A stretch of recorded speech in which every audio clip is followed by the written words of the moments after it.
Our new UFC featherweight champion, Ilia Topuria, is one of the most special talents we've ever seen compete in the UFC. A well-rounded assassin with 13 stoppages and 15 total wins, I personally cannot wait to see his championship reign in its entirety. But before we get into today's video, hit that like button and subscribe to my channel if you'd like to see more resume reviews. Ilia Topuria was born in Halle, Westfalen, Germany on January 21st, 1997 to Georgian parents. At the age of 7, Topuria's parents moved back to Georgia where he took up Greco-Roman wrestling in high school before moving to Spain at age 15.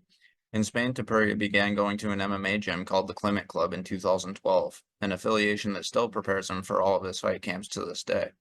Topuria's head coaches at the gym are the Clement brothers, Javi Clement for his boxing, then George and Augustin Clement for his grappling. Topuria got so good at jiu-jitsu so quickly, in fact, it only took him 6 years to be awarded his black belt when he was just 21 years of age. To be a Brazilian jiu-jitsu black belt at that age is incredibly rare, and I think we've all seen by now how well his boxing has worked against the best fighters in the world.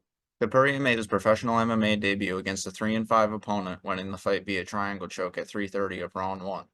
He then fought a trio of debut opponents over the course of his next 3 fights, submitting the first 2 with rear naked chokes at 103 and 150 of the opening rounds respectively, and submitting the third with a guillotine choke at 250 of round 2, where he won the MFE Featherweight Championship. His pro debut went down in April of 2015, his second fight 1 month later in May of 2015, his third 2 days shy of a year later in May of 2016, and his fourth later that year in November of 2016. Topuria didn't fight again for another year and a half, where he eventually returned to the cage, dropping down to 135 pounds to face 8-1 opponent Mika Hamalainen in April of 2018, winning the fight via guillotine choke as well, this time 3 minutes and 35 seconds into the first round. Topuria made his Cage Warriors debut next in June of 2018 against 7-1 opponent Bouland, a fight he was intended to be fighting for the Cage Warriors Bantamweight Championship in. However, Topuria missed weight for this contest, coming in at 139.4 pounds, making him ineligible to win the title. Still, he won the fight via anaconda choke submission in just 99 seconds. Topuria moved back up to 145 pounds for his Brave CS debut against another debut opponent, who he defeated with a triangle armbar in 75 seconds, before winning his next Brave CF fight against 6-1 Steven Goncalves via KO at 3:42 of round 1. By this point, though 4 of his 8 career opponents had 0-0 records going into their respective fights with him, he did still beat 3 opponents with good records at the time, and he did it impressively. He beat everyone impressively, actually, finishing all 8 with 7 submissions and 1 brutal KO, just one of them making it past the opening round. Next would come Topuria's UFC debut, and for a lot of fans it was very anticipated. He was just 23 years old at the time and already a Brazilian Jiu-Jitsu black belt that was 8-0 as a pro with 8 skillful finishes. Topuria fought 10-2 opponent Youssef Zalal in October of 2020 at UFC Fight Night 179, who'd gone 3-0 in the UFC himself since debuting in the promotion just 8 months earlier. By far Ilia's toughest test to date both on paper and during the fight. Topuria secured a beautiful body lock suplex midway through the opening round before threatening with anaconda chokes and arm and guillotines. Zalal searched for a takedown early in the second, wearing on Ilia for the opening couple minutes before Ilia ended up getting him back onto the mat, where he came very close to securing a couple mounted guillotine chokes. Topuria caught a knee early on in the third and took Zalal down again, where he took his back and searched for a rear naked choke before getting shrugged off, ending up on the bottom before he got right back up. Topuria secured another takedown shortly following, and got stuck in a guillotine before he escaped it and passed Zalal's guard, taking his back and searching for another rear naked choke that turned into another scramble, showing them get back to their feet. Ilia was exhausted by this point, backing up as Zalal was coming in on him, but he secured another takedown and ended the fight on top, ultimately winning the fight via unanimous decision, being awarded 2 of the 3 rounds on all 3 judges' scorecards. Had Zalal won this fight, he would have been the first UFC fighter to win 4 fights in 2020, but Topuria showed incredible heart and even more incredible skills that saw him win his UFC debut. After winning his UFC debut, Topuria fought 18-3-1 opponent Damon Jackson less than 2 months later in December of 2020 at UFC on ESPN 19. Jackson had just upset Mirsad Bektic a few months earlier himself, who was a promising prospect at the time. Topuria came out with a boxing-heavy attack in this fight, aiming at the body of Jackson with a lot of nasty shovel hook combinations early. Topuria started going upstairs at the end of his combinations about 1 minute into the opening round. After having success with both, he ended up KOing Jackson at 2:38 of round 1 with a beautiful combination that saw him go to the body with a left hook before coming upstairs with a nasty overhand right. Jackson would go on to win his next 4 straight UFC fights. Topuria went into his next fight in July of 2021 at UFC 264 against 8-1 opponent, TUF 22 winner Ryan Hall, who'd gone 4-0 in the UFC up to that point. Hall is an elite grappler, boasting a third-degree black belt in Brazilian Jiu-Jitsu, and he's the only man to ever submit fifth-degree black belt and MMA legend BJ Penn. I know BJ wasn't what he once was at this point, but that's still a huge feather to put in anyone's cap. The dude submitted BJ Penn, and with a heel hook no less. Ryan also won his 2 Ultimate Fighter fights with first-round heel hooks, and Topuria was certainly weary of it going in. Topuria came out with that heavy pressure he's known for, looking to box the fellow Jiu-Jitsu black belt. Ryan Hall rolled for Topuria's legs a number of times through this near 5-minute contest, unsuccessfully each time. Toward the end of the opening round, when Hall rolled for another leg lock, Topuria jumped on him and started raining down heavy hammer fists before throwing grounded right hooks that put Hall unconscious at 4:47 of the round. Topuria was next slated to face fellow undefeated phenom Movsar Evloev in January of 2022 at UFC 270. However, Evloev withdrew from the bout for undisclosed reasons and was replaced by Charles Jourdain. In turn, Topuria pulled out of the fight due to medical issues, and we wouldn't see him again until 2 months later at UFC Fight Night 204, where he filled in for Mike Davis to face former Cage Warriors lightweight champion Jai Herbert up at 155 pounds. Herbert cracked Ilia with a nasty head kick in the opening minute of the fight, badly hurting him and sitting him down with it. Topuria got right back to his feet and shot in on a takedown, eventually securing a double leg about 2 minutes in. Once Herbert returned to his feet, he cracked Ilia with a knee to the head followed by a punch combination. Topuria ended up eating another vicious knee to the head followed by a right hand as the opening round came to a close, and things weren't looking too good for the Georgian Spaniard. Topuria came out with heavy pressure in the second and landed a good right hand once the round began, and he didn't let up after that. About 1 minute into round 2, he backs Herbert up to the fence where he unloads that left hook to the body followed by another vicious overhand right that KO'd him on the spot, much like he did to Jackson 2 fights previous. Topuria went in the fight 67 seconds into the middle stretch. I've heard a lot of people online say, well, he almost got knocked out by Jai Herbert, and who the hell even is that? But something that really should be noted about this fight, 9 of Herbert's 11 career wins to that point came via knockout. He stands 6'1", 5 inches taller than Ilia's 5'8", and he had an 8-inch reach advantage, his reach being 77 inches to Ilia's 69 inches. That's just incredible. Topuria had a rough opening round, eating a lot of vicious shots that didn't discourage him. That head kick would have KO'd half the lightweight roster, at least. And standing an entire half a foot shorter than Herbert, it was easy for Herbert to get his leg up there and connect on it.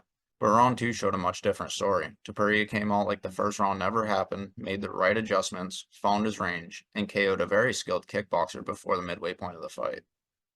Not to mention, Topuria had never fought at 155 pounds before, but he passed the test with flying colors. Next, Topuria was slated to face Edson Barboza in October of 2022 at UFC Fight Night 213, and man, just like the Movsar Evloev fight, I really wish this one would have happened, but it didn't as a result of Barboza suffering a knee injury in the lead-up. Those are 2 incredible matchups we unfortunately didn't get to see on Topuria's come-up. Instead, number 14 ranked Topuria faced fellow undefeated number 9 ranked Bryce Mitchell in December of that year at UFC 282. Mitchell was 15-0 as a professional himself to Topuria's 12-0, and he'd gone 6-0 in the UFC to that point. We didn't get the undefeated versus undefeated matchup between Topuria and Evloev, but we got one between these two, and it was a great fight. Topuria landed a good punch combination early on in the fight and landed a calf kick shortly thereafter that dropped Mitchell momentarily. Topuria continued boxing Mitchell up, Mitchell of which shot in on a takedown and secured a single leg trip, though Topuria was right back to his feet, something he's become very good at. What's so impressive about this is Bryce Mitchell probably has the heaviest top game in that entire division, and Ilia got right back to his feet with ease. Mitchell did, however, secure another takedown in the middle of the cage and remained on top for the final minute of the opening round. Topuria landed a hard left hook once round 2 began, Mitchell landing a few good shots of his own as the round went on. Mitchell was dropped with a right hand, though he'd get back to his feet eventually, where he was manhandled back onto the mat and ultimately submitted with an arm triangle choke at 3:10 of round 2. We knew someone's O had to go in this one, and Topuria handed Mitchell his first official loss in devastating fashion. Topuria then headlined UFC on ABC 5, opposing number 5 ranked 18-3 Josh Emmett 6 months later in June of 2023, by far his most dangerous test to date. Topuria absolutely dominated Emmett with his boxing, leg kicks, and wrestling, winning the unanimous decision with the scoring totals being 50-44, 50-42, and 49-45, meaning 2 judges gave Topuria one 10-8 round and the other gave him 3. By the fight's end, Topuria had secured a knockdown, 3 takedowns on 3 attempts, and outstruck Emmett 171-89 in total strikes. This was the first and only time we'd ever see him go 5 full rounds, and though many wanted to see a finish, it was great to see this 26-year-old phenom not get tired and win round 5 just as easily as he won the first, especially against someone who'd gone the full 5 before. This dominant win awarded Topuria a title shot, where he faced Alexander Volkanovski for the UFC featherweight title last weekend at UFC 298. Topuria landed a thudding calf kick about 90 seconds into the ball, spinning Volkanovski around with it before landing another about 10 seconds later. He also landed a couple good punches in this round, though Volkanovski came alive and started to land some good kicks of his own as the round went on. Once again, Topuria came out with heavy pressure in round 2. He landed a good right hand in the second, and he found his range just over 8 minutes in when he KO'd Volkanovski stiff with a beautiful, yet hellacious boxing combination at 3:32 of round 2, and he's now the UFC featherweight champion. With the footwork and angles Volkanovski has, many of us wondered how Topuria would do against him, but it took him less than 10 minutes to cut the cage off, corner him, and knock him out cold. Volkanovski was ranked at number 2 or number 3 pound for pound going into this fight. Forgive me, I don't remember which. And Ilia really couldn't have done it better than that. Volkanovski was also 26-3 as a professional, which included a 17-0 run through his entire career down at 145. Topuria becoming the first and only man to ever defeat him at featherweight. And when you consider Volkanovski beat guys like Chad Mendes, Jose Aldo, Max Holloway 3 times, Yair Rodriguez, and Brian Ortega amongst others, it couldn't have been more impressive. There is something to be said about this fight, however. Volkanovski was just KO'd up at 155 pounds with a head kick by UFC lightweight champion Islam Makhachev just 3 months ago at UFC 294, and he didn't give his chin or brain the proper amount of time to recover that it needed. No, that doesn't mean Topuria wouldn't have still knocked him out. He very well may have, but that is the lone reason that I was picking Topuria going into this fight. He can crack like a prime Chad Mendes, and Volkanovski was just brutally knocked out less than 100 days ago. Had that not happened, I thought Volkanovski would be too much for young Ilia, but that we'll never know. Nevertheless, that doesn't take away from Topuria's win. To beat Volkanovski, let alone stop him like that, is a gigantic feather to put in anyone's cap. Honestly, I thought I wanted to see that.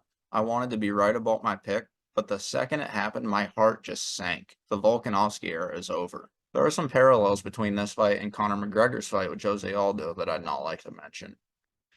There's a couple of relevant ones, like both have lion tattoos on their chest, both have that twist tattoo going down their spine, and both have a cross with feathers coming out of the side at the top of it. Both have tattoos on their left arm, with none on their right arm. Both took the champion's belt at the pre-fight press conference, though I must admit Conor did it better. Then there are some real, more noteworthy parallels, including both are from Europe, both challenged long-time dominant champions for the featherweight title, both were on 14-fight win streaks going into their undisputed title shots, both were 6-0 in the UFC going into their title fights, both were champions outside the UFC before coming over, both were 27 years of age at the time they became UFC featherweight champion. Both were the first to bring UFC gold back to their home countries, Conor becoming the first ever Irish UFC champion, and Ilia becoming the first ever UFC champion from Spain, or Georgia, take your pick. Both beat just 2 top contenders before winning undisputed gold. Conor's over Dustin Poirier and Chad Mendes, and Topuria's over Bryce Mitchell and Josh Emmett, and both KO'd the champion in devastating, jaw-dropping fashion to claim the belt. Ilia Topuria might just be the best combination puncher in the UFC. His boxing is so sharp, clean, crisp, accurate, and he hits harder than anyone in the division not named Josh Emmett. He's not afraid to stay in the pocket and throw it on because he has very educated hands. He hits hard as hell and believes in his power, and he's got one hell of a chin on him. Not to mention, he doesn't get discouraged whatsoever when he gets hit. Topuria has also added leg kicks to his arsenal over the last couple years, not to mention his ground game where he's an elite level black belt in Brazilian Jiu-Jitsu with solid wrestling. Even still, he's only finished 1 fight in the UFC by submission, his arm triangle choke win over fellow Jiu-Jitsu black belt Bryce Mitchell. After opening up his career with 7 straight submissions, Topuria just started KOing everyone, showing off how well-rounded and dangerous he is early in his career. He now has 8 submission wins through his career, 5 knockouts, all 5 of which were violent KOs with not a single TKO, and just 2 decisions. And still at just 27 years of age, having just turned 27 last month, mind you. He's still got a few years before he should hit his peak, which is really exciting to think about. Can you imagine how good he'll be at 30? Could you imagine if he added body kicks and head kicks to his attack? We've seen Justin Gaethje start to do that over his last couple fights, and he's 35 years old. It's worked very well for him and helped him win his last 2 fights when he outstruck 39-8 pro kickboxing champion Rafael Fiziev and KO'd Dustin Poirier with the first head kick he ever landed in his career. Ilia Topuria is an absolute prodigy, and he always has been. Other than his 2 decision wins, the first of which was a great performance and a learning curve, the second of which was a dominant 5-round beatdown. He's never gone past round 2. And after that Zalal fight, he learned how to pace himself and make his cardio an elite part of his game as well. Someone as dangerous as he is, along with the fact his endurance isn't a question, sky is the limit for this kid. So who would you like to see Ilia Topuria face in his first title defense? My guess would be either number 2 ranked former champion Max Holloway or number 5 ranked fellow undefeated Movsar Evloev. Short of his 3 Volkanovski fights, Holloway is 18-0 down at 145 pounds since losing to Conor McGregor in 2013 when he was just 21 years old. Then Evloev, a former 3-time defending M1 Challenge champion, has gone 18-0 through his career, including an 8-0 run in the UFC. Most weren't clamoring for Movsar to fight for a belt previous, given all 8 of his UFC wins have come via decision, but Movsar did just beat number 6 ranked Arnold Allen, who I rate quite highly myself, not to mention they were supposed to fight before. They're both still undefeated, and it would be a huge undefeated versus undefeated world title fight. Or maybe former UFC bantamweight champion Aljamain Sterling if he gets past Calvin Kattar at UFC 300. There's also the Volkanovski rematch, of course, though I think we can all agree he needs to take some time away to recover properly. And lastly, I'll mention former title challenger Brian Ortega, who in all likelihood took the number 3 spot in the rankings last night with his 3rd-round submission victory over Yair Rodriguez at UFC Mexico City. Regardless of who Topuria gets next, I'm sure it'll be a great fight considering he's never had a boring one. That about does it for today's video. If you enjoyed it, please remember to click the like button and subscribe to my channel if you'd like to see more. I'll have another on former 2 division champion Henry Cejudo soon.